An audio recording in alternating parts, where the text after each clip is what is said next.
So without further ado, there's Mark and there's Ryan.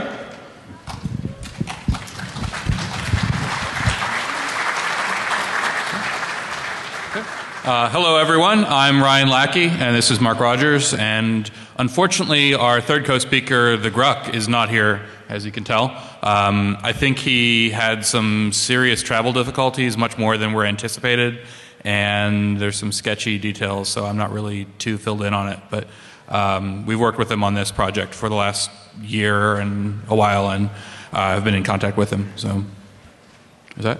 Cool. So I actually work for Cloudflare, a company that does CDN, DDoS stuff. Mark works for Lookout, working on this as a sort of a side project, fun thing. And the Gruck is a OPSEC consultant and has worked on a variety of cool projects. I'm also the head of security here at DEF CON, so I apologize in advance for shouting at all of you. Yeah. So we're excited to be here and show off this cool new tech that we're working on. So we're going to go over why you'd want to hide. We're using this software to let you hide in network traffic. We're going to go over principles of operational security, which is really the Gruck's main area of study, and he's pretty much the most interesting person in the field, taking how larger organizations learn about OPSEC and applying that OPSEC to the hacker community and to the activist community and all sorts of other groups that don't themselves have a huge intelligence arm or anything. We're going to go over some serious OPSEC fails and what happens to people, and then how technical countermeasures are used against people, existing tools, countermeasures to those tools, and then we're going to bring in the exciting new technology, the travel routers, and how to use these things for safety. So just to start, why would you actually ever want to hide? Like, you're just doing normal stuff. We're not really talking about helping people hide from doing all sorts of bad stuff. This is in your normal life. There's a lot of reasons why you'd actually want to hide. A lot of this has become much more clear in the last couple of years, especially post-Snowden, but even before that it was fairly widely understood, at least within this community. Part of it is to avoid sort of a global dragnet. You want to make sure that if somebody's monitoring all the communications, you're not sort of swept up in that. Because the problem is, while you might be doing nothing at all wrong, somebody next to you, somebody that you have a phone call from, somebody in any loosely connected way to you might do something, and due to how software works and scoring, that plus another interaction plus something else, depending on where you live, could actually get you droned. Like, not just like on a watch list, but signature strike or something like that. Prevents all sorts of problems, but really it's just like none of your business. Like, why would you want to be monitored? It's not something that doesn't benefit you in any way, so if you can avoid it, you should possibly do it. Okay. Then there's also the fact that maybe you are doing something that you don't want people to watch. Maybe it's something illegal. Maybe it's just something you want to ensure that you maintain OPSEC for your project, you want to maintain OPSEC for your company. People are actively trying to steal secrets, both for national security reasons and because they want to steal your secrets. And the crazy thing is, people that were in various illegal activities knew this, people that were in the hacker community knew this, but now there's a whole new realm of people that really need to worry about this kind of thing that you would never think of as spies or hackers or anything else. Journalists, people giving any sort of activism in any sort of environment where their adversaries are well resourced. These people have this as a serious concern now, and it's kind of crazy, and it's sort of an asymmetric problem where there's people that have problems now and don't have the resources to defend themselves. There's two very important takeaways you'll get from all of this. Number one, OPSEC is not new. We like to talk about OPSEC and information security as if it's this new thing that we've discovered. The reality is OPSEC is probably as old as mankind, and many of the techniques to protect OPSEC are just as old. And the other one is that the tools and stuff we're talking about, there's no rocket science here. We're talking about using existing tools, existing techniques. The difference is we're packaging it together and showing you how you can use it in a seamless way so that you don't have to think about it and you avoid that number one problem, human error.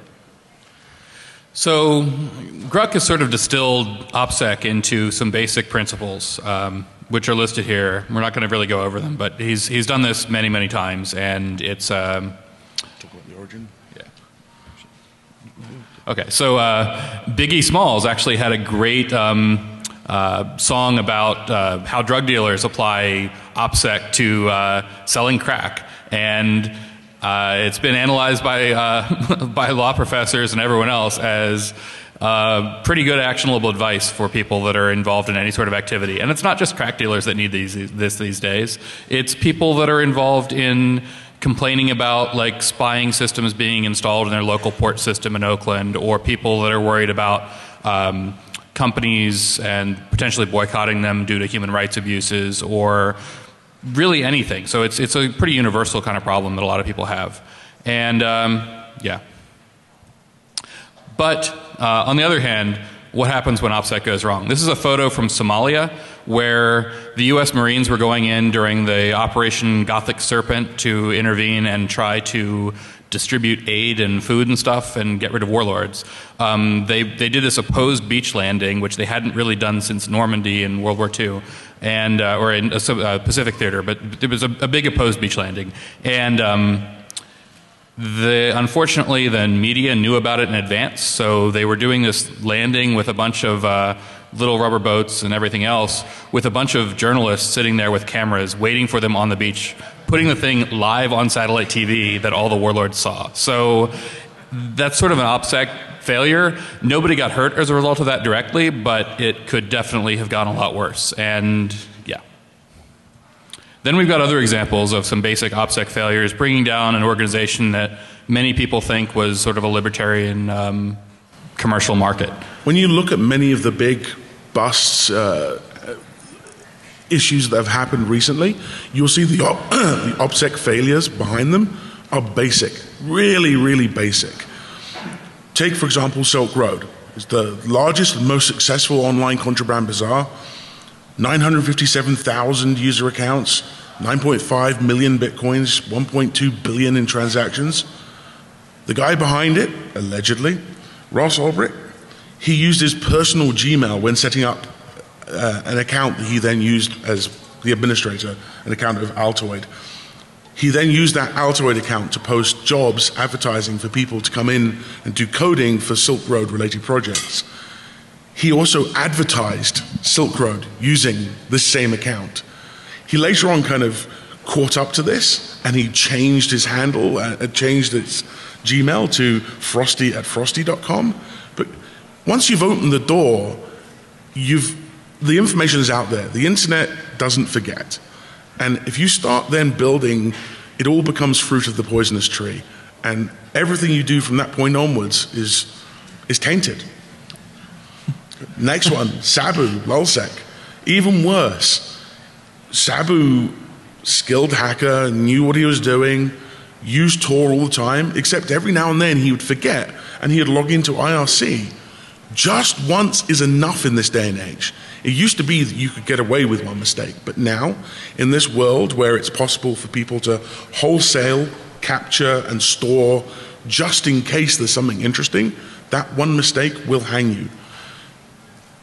Perhaps even worse than that, he also used his home address to use stolen credit cards to buy car parts and had them shipped to his home address.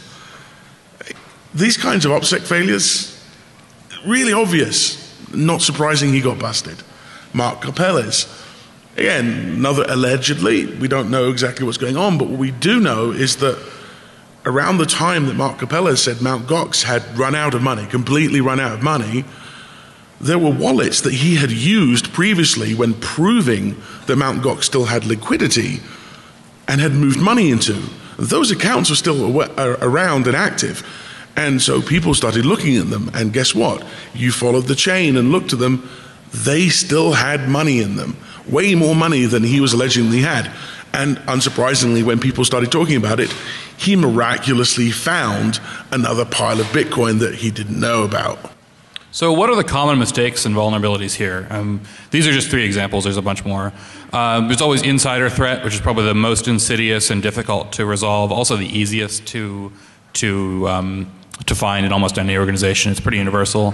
People making mistakes, human error, and then data leakage, people using the wrong channels for the wrong kind of data.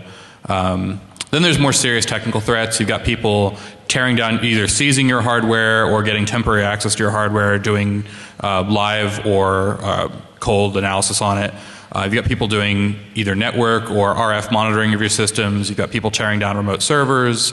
And then you've got active tampering with things. You've got all these are pretty serious threats, and maybe it's not worth trying to mitigate the most difficult things. Start with the easy things. And then of course there's the financial and physical audit trails left by almost every system people interact with. One of the probably the most important points about this is you cannot take care of everything. You can't think about everything. But if you can automatically catch the low-hanging fruit and protect a certain segment of your stuff that you don't have to think about, you can then focus the rest of your resources on the more complex problems. So yeah, so network forensics, pretty widely understood. Metadata, of course, being the target of almost everything. Metadata is so much easier to process from the attacker's side. They don't need to bother translating it into the native language. They don't need to normalize the data. It's already there. It's automated. It's trusted. It's reliable. It's the easiest thing to go after. So we've seen a lot of recent attacks where metadata really was the focus of the attack. And it is very much the low-hanging fruit. As we saw from a talk that was given at Hope, even data that you think is encrypted, such as some of your personal information on the iPhone, is not. Because when the device is running, certain segments of the device are unencrypted so that the device can operate and receive messages. That means it is accessible. And in fact, the only time your iPhone is completely secure is when it's powered off.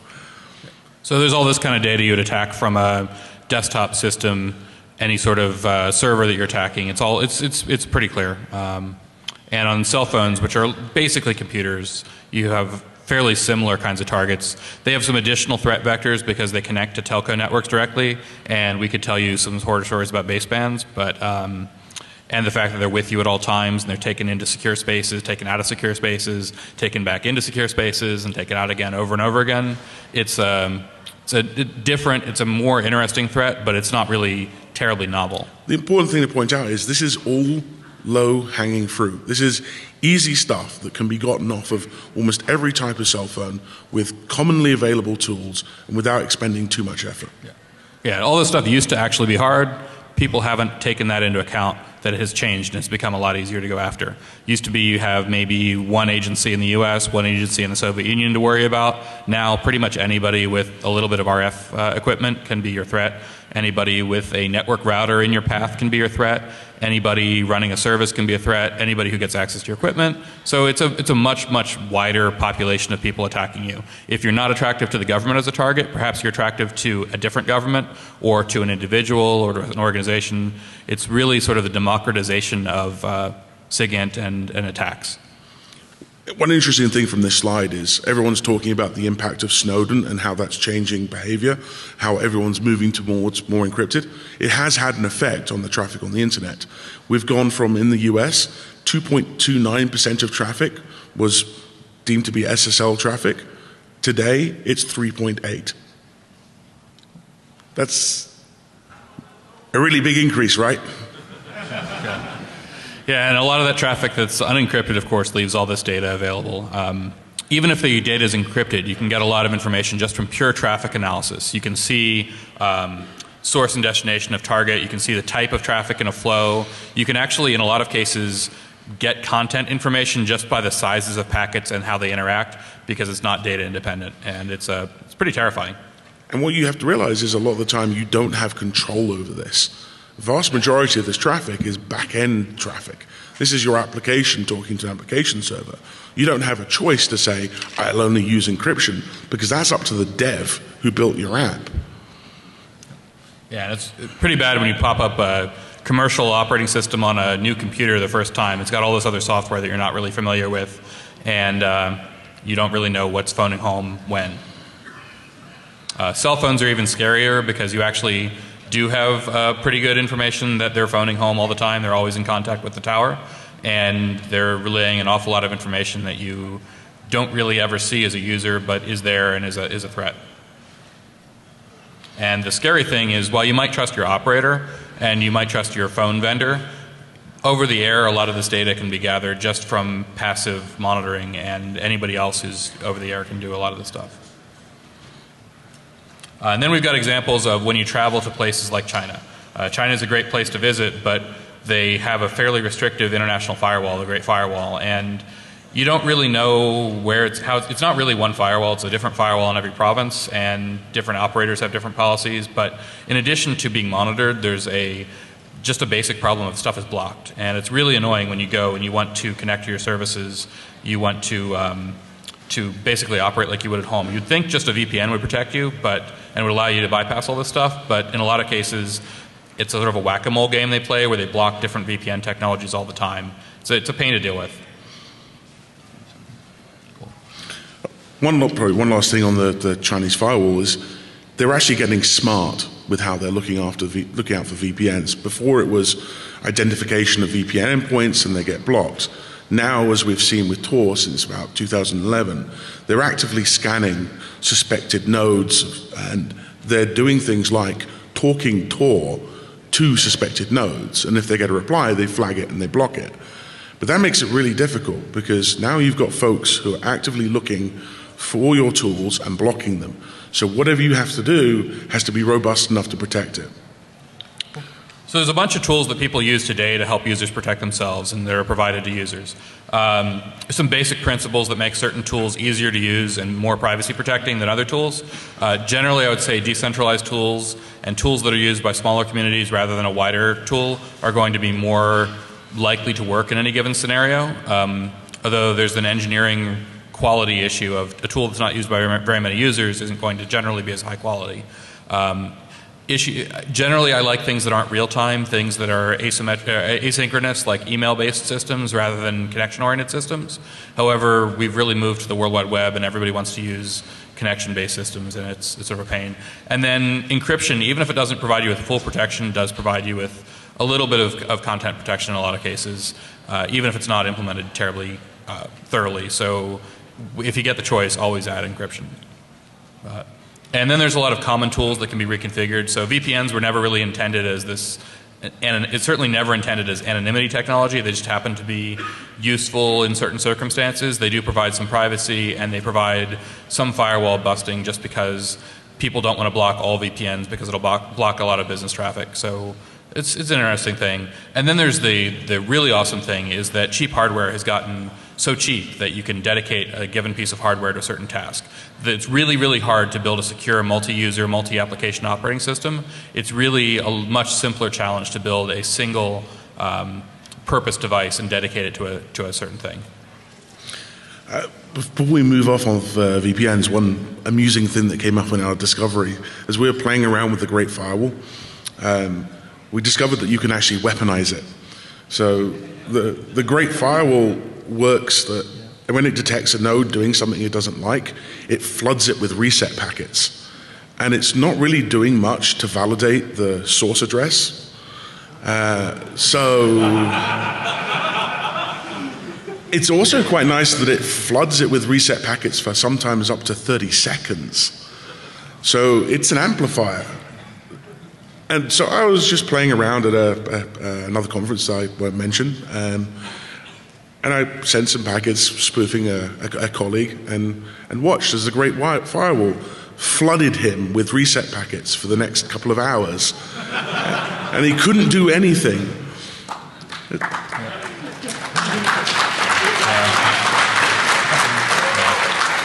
I think not demoing that live on the stage is probably a good idea. Although I highly advocate doing this, but carefully.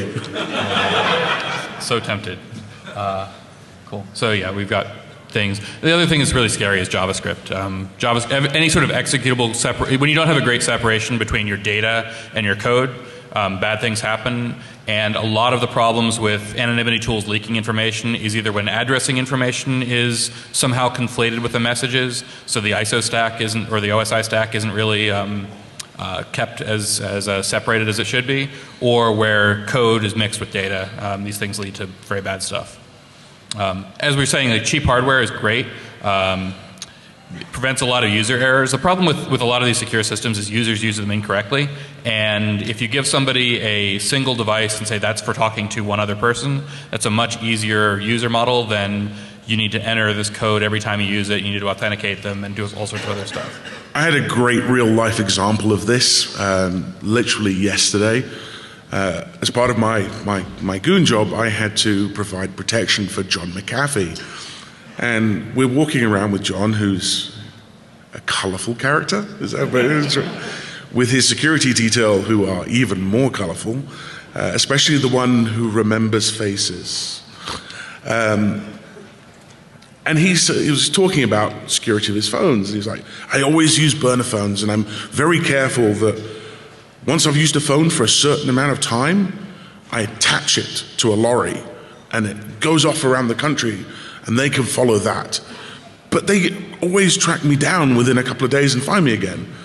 And so I had a chance to ask the cyber. I said, by any chance, do you regularly call the same kinds of numbers? And he said, yes. Like, that'll be why. It doesn't matter if you're changing your phone if you keep calling your mum.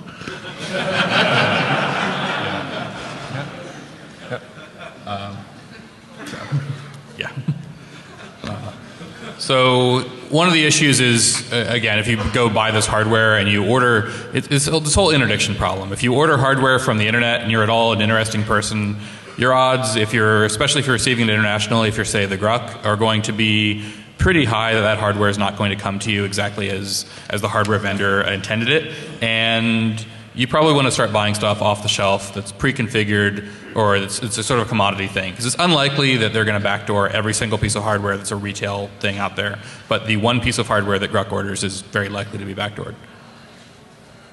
And cash is great. And Bitcoin is not so anomalous. And then the same thing sort of applied to accounts. Cool. So VPNs are sort of near and dear to my heart. I ran a VPN provider for about a year, and then we shut it down when the LavaBit thing happened. They're definitely a useful tool. There are some concerns. They're not end-to-end. They're not really designed for anonymity, so they don't give you anonymity. You have to use them correctly, all sorts of stuff like that. And then there's, of course, the problem of you're trusting the operator of some service to, one, operate in a certain way and not keep logs and things, and two, it's really, really a bad idea to ever expect a third party to break the law on your behalf for like $3 a month, and yeah, it's not going to happen. So you're going to have data turned over. The third-party doctrine in the U.S. means that a service provider really has very little ability to protect their customer data if it's being sought for the customer. So there's that. So there's some cool stuff that sort of counters this. There's Tor. Tor's a great tool. It can keep you anonymous. I believe Snowden has endorsed it. Lots of other people have endorsed it. But it's got some disadvantages. It has a very recognizable as by default. It's a very recognizable signature. It's a high profile. Lots of people looking for it, and it's pretty complicated and not really so simple for users to understand. Just the concept. Yeah. So there's some complexities. You have to build additional systems on top of it to make it usable. Tor browser bundle, Tails, Unix stuff are great, but you pretty much need that level of additional tool to make it a really useful end user tool. However, it's got some enemies. If you're trying to use it in a place like China, they're getting better and better at blocking it if it is the default Tor protocol. Deep packet inspection and then deep packet inspection can block it. And then, of course, if you have exfiltrated data from some secure network that logs everything, there might be a human analyst looking at it after the fact, and the Tor traffic will be pretty obvious. So whoever sent the Tor traffic is bound for a visit. So there's that. So people realize this is a problem, and they come up with transforms. There's a few. There's the Tor pluggable transports, which is this great tool. There's 7 of them that are live right now. I think this is still accurate, and there's a couple that are much more popular than the others. The benefit of the Tor pluggable transports is they've recognized that there is no one tool that will solve the problem. There's no silver bullet. And whatever solution you use needs to be variable, because if you keep doing the same thing, eventually someone's going to catch on to it. Plus, if you open this up and make as many people develop as many different things as possible, you're going to get some real genius. And honestly, some of these pluggable transports are phenomenal. We'll go quickly into a couple of them, but the general concept of this is to take Tor traffic and to transform it so it doesn't look like Tor traffic.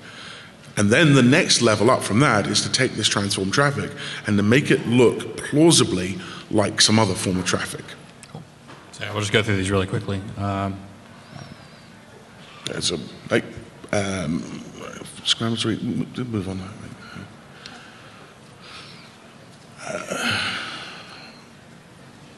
Yeah, so this is probably one of the best ones. A lot of the censorship tools out there are quite crude. And what they do is they use regular expressions to look at the protocol and make a judgment as to what they think it is. If you use those same types of regular expressions yourself, you can play to them and make your traffic look like whatever you want.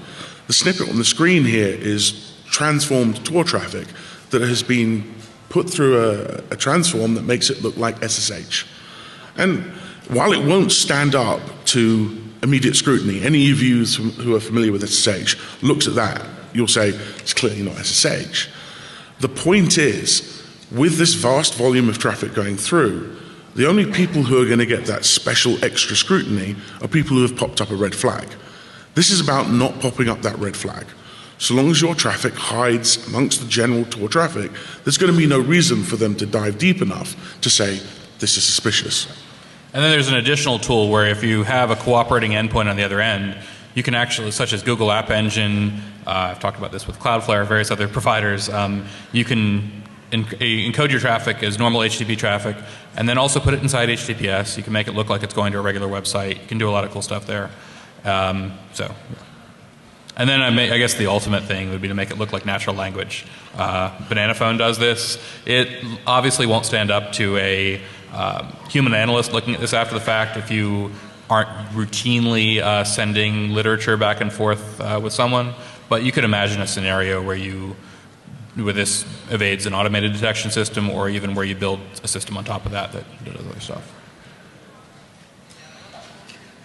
So then there's of course the classic network tunneling tools that are primarily used for getting around like captive portal authentication systems for DNS tunnel at a hotel such as the Rio, which and then things like HTTP tunnel. These are pretty cool. So.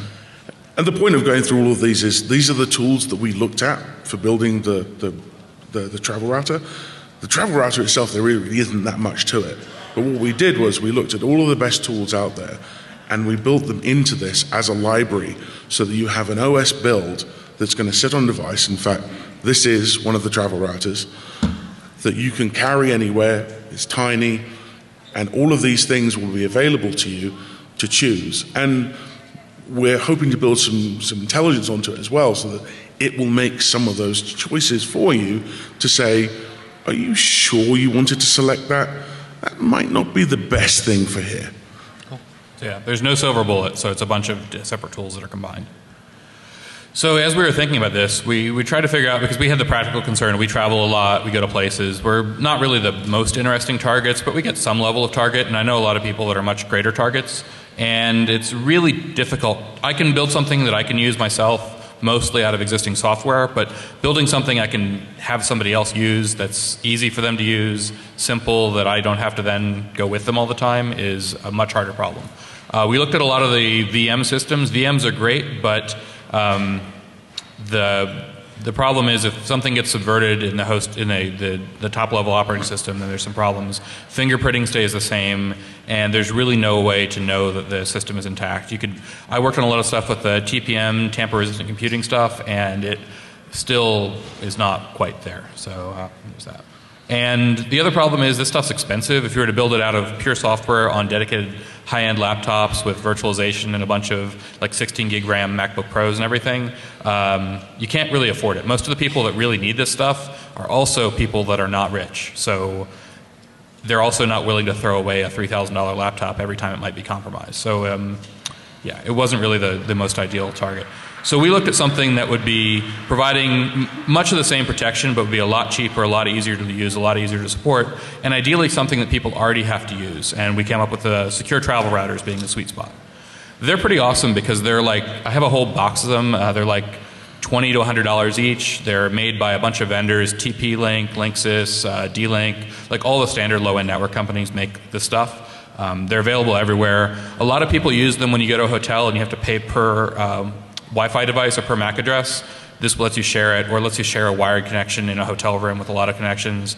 There's a lot of cool stuff you can do, but they really weren't explored as a security tool very much. One of the challenges we have, though, is the hardware is incredibly variable across the whole range. So some of them have a fair amount of flash memory, some of them have almost no flash memory. So the code we're putting together at the moment is a bit basic, but the next version of it is going to have a kind of a kitchen tool. And what you'll do is you'll put in the version of travel router that you're working with, how much resources it has, or we'll look it up in the library and know how much resources it has, and it will then tell you which modules you can select. So you can have Tor plus these transforms, or if you want to have secure voice, you can have the SIP phone plus these other things added in, just enough to squeeze it in without filling it up. So yeah, we've used a lot of OpenWRT built on that. There's a lot of open source firmware for these routers, for home routers. People have done this. I think maybe the Linksys WRT 54GL or 54G was the granddaddy of all this stuff, where it came with pretty crappy firmware. You added awesome firmware to it that was free, and you'd have a great device. Unfortunately, wireless hardware has moved on, so you need to use newer stuff. But that whole wireless router hacking community has been going on for a while. It just hasn't been focused on the travel router market or the building security tools into it market. The EFF has started working on a project to make secure routers for home use, primarily focused on protecting them from outside threats as opposed to using them for security tools themselves, and that's a huge improvement over the status quo even a year ago. The problem with these things is they're embedded systems. There's like a billion different ones of them, and the tool chain process, they're too weak to like self-host. So it's a pain. It's not a huge pain. It's not as much of a pain as dealing with true, very minimal resource embedded stuff, but it's still not the easiest thing to do. Other people have worked on this stuff before. The Pogo Plug guys have a Safe Plug, which is pretty cool, but they don't do pluggable transport. They have Tor. They don't do pluggable transports. It's not really a portable device. It's more for home use. Onion Pie, which Adafruit, the awesome company, has, is sort of like a learn how to do something project. It uses a device, Raspberry Pi, and has some external Wi-Fi hardware and stuff. And there's Portal, which I found out about when I started talking to Gruck. I'd been looking at this stuff individually, and then I talked to Gruck, and then I realized the guy who was working on Portal was actually the same Gruck that I had been talking to on other stuff. So it was kind of an obvious thing to do. And Mark and Gruck have known each other for forever. There is only one Gruck. Yeah, it's not that rare a name. So yeah. So we worked on this. The original Portal from a couple of years ago had Tor pluggable transports and voice, but it was a huge pain to install. There's just like a GitHub page for it, and it did a lot of the stuff, but it wasn't like an all-in-one thing. So out of this full range of hardware, we needed to come up with an initial piece of hardware that we wanted to support as a development environment. The Qualcomm Atheros AR9331, which is used in the Hack 5 Pineapple, used in a bunch of travel routers. It's super cheap in quantity, is awesome. The problem is, there's a different page about that, but yeah, it's an awesome piece of hardware. We wanted to have a pre-built image for it and multiple ports. The other thing is we really want to be able to power it off of USB, because then you can use USB batteries, you can power it off your laptop. And one use case for this is you use something like a Nexus 7 or a cell phone with the baseband turned off, and you want your mobile phone to be able to talk to this device, which then has a Wi-Fi connection or a 3G connection plugged into it, thrown in your bag. So having something that can be battery powered is great, but putting a battery into a small cheap device is more of a consumer engineering challenge for us. So we're not really all hardware guys, so it's trying to make this as simple as possible made sense. And obviously it needs to be easy to use with a GUI for configuration. But there's some problems. A lot of this hardware is designed to be as cheap as possible when you make it in like million unit quantities.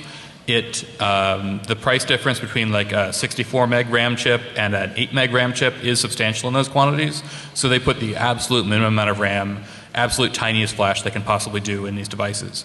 And we wanted to have multiple radios and multiple Ethernets in a small device, which wasn't really a common use case. The other problem is we're sort of in the middle of 802.11n versus 802.11ac. USB 2 is still the most widespread power protocol we could use, so we're limited to 500 milliamps. Radio quality on a lot of the stuff is actually really, really bad. They're using questionable antennas, and the whole RF chain is pretty questionable. And then we wanted to make it ourselves, but making quantity like under 10 of something is really easy because you can make it yourself. Making quantity like 100,000 or 1,000,000 of something is also fairly easy because you can justify amortizing your dev costs over a large number of things. But making like 1,000 of them or 5,000 of them is still a pain point. And we looked at the cost of making them. You can buy these travel routers for like $100, $20, whatever. For us to make a small quantity of them was going to be really expensive. And there's a problem of if we make the special secret spy router that everyone can use, one, we have to distribute it to all the people that want it, and two, it's itself very suspicious. So the guy carrying around the super secret spy device is going to get special attention, and like special attention is the absolute last thing you want in any of this case. So we were kind of screwed. Speaking as someone who gets special attention every time he goes to the airport, I can tell you it's a real drag. Yeah. So we really had no idea. Like, I'd been working on this as a hardware thing and ended up selling my company. I was looking at doing something and I ended up selling my company instead and doing some other stuff at Cloudflare. So it was sort of like a back burner thing. And then I was like, oh, what are we going to do? And then we were saved by China. There's apparently a company in China that makes the perfect device. It appears to be a clone of a much more popular device, but it happens to have a huge amount of RAM and a huge amount of ROM, and they're really cheap. It's this box, the Good Life GL iNet box. You can buy them for like $215 per 10 of them. You get them in 3 days. They're awesome. It does everything you want. It's pretty much the perfect hacking platform for this kind of hardware. It's got 2 Ethernet ports on it, USB, and the micro USB for power. So it's pretty ideal, and the RAM that we need. So we've got portalmask.com. We've got tools that we're loading up there that will let you effectively use the old Portal toolchain and then additional pluggable transports on it. Building the server side of it is maybe a little bit ambitious at this point, but definitely the client side hardware that will work with existing services.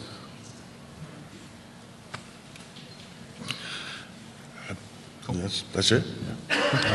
So here's the exciting thing. We'd actually like questions at this point and things that we're going to add to dev features, so it would be great to talk to people. And obviously we'd welcome a ton of feedback because we want to shape this into a tool that's genuinely usable. This is no good if it's hard to work with, it doesn't quite meet all the use cases. We want this to be the kind of thing that you pop in your pocket, that a journalist can take, go to a foreign country and use it for secure comms without even thinking about it.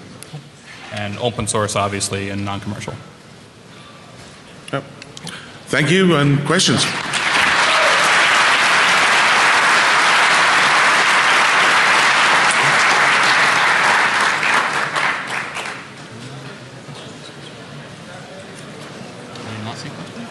No, not yet.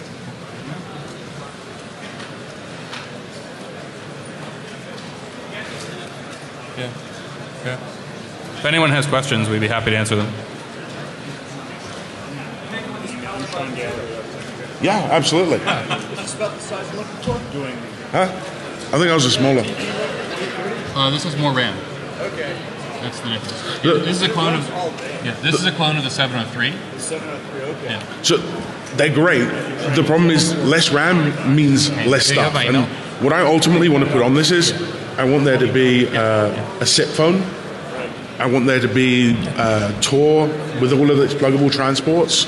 And I want to put on some tools so that it can actively probe the networks it's connected to and make some judgments about the kind of networks so that it can give some guidance and give a little bit of advice in terms of the level of security that the user is experiencing at that point. Yeah, that's So we've got a whole system where basically the Portal has a system where it's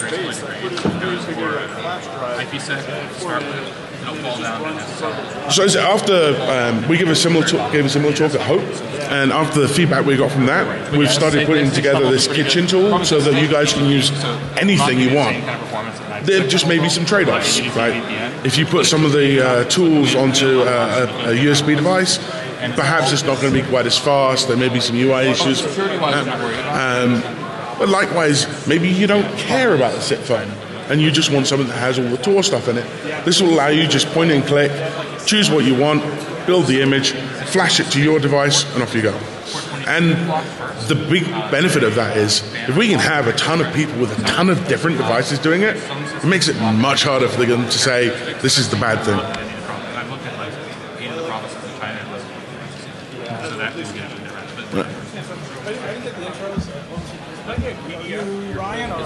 I'm Mark. You go to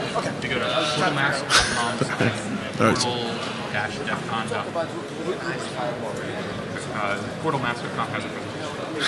I do, but honestly, it's really not that difficult. Just any of the existing IP spoofing tools, just. How do you distinguish which one to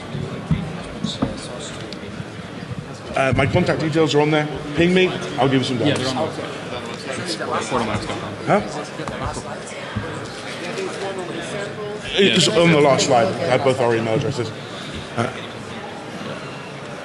So, do you have any ideas about like driving adoption of this? Like, it's great that all the hackers here would love to something like this and see the importance of it. Now that you've made it pretty trivial to use and carry, how do we get like my mom to use it? That's a good question. That is a great question. We're contemplating, like, maybe we should do a Kickstarter, maybe we should push out a few things, maybe we should donate a bunch to the EFF and have them give out. I'm kind of hoping that as people start to use it, more people will hear about it and want to use it. We've got a couple of really nice little things tucked up our sleeve. I've been talking to a global telecoms provider who are potentially going to give us a global SIM that we can put in this and bundle a chunk of free data. So at that point, you have a pocket travel router that has a 3G bearer no matter where you are. That would be awesome. And so now, like, this thing will get you going before you've even checked into your hotel. And I think at that point, it's going to be useful enough that people will start using it. And then the security features will kind of come as a benefit. Cool. Very cool. Awesome. Great talk. Thank you so much, guys. Thanks. One channel. The code is already up with the basic stuff. It's a living project. I would be really happy to have the kitchen and most of the UI done by the end of this year. So I found a trusted company to develop a home server with a lot of features what you just shown. Also with secure email, peer-to-peer, and we were thinking about it. And then there's a huge research on commercially available hardware. I found the hardware, and I would like to give you a contact of that hardware. So. Please. So I don't, unfortunately, but on the slides, my email address was there. You can ping me an email, or I can give it to you now. It's no problem. Yeah, it's easy. cj@shady.org.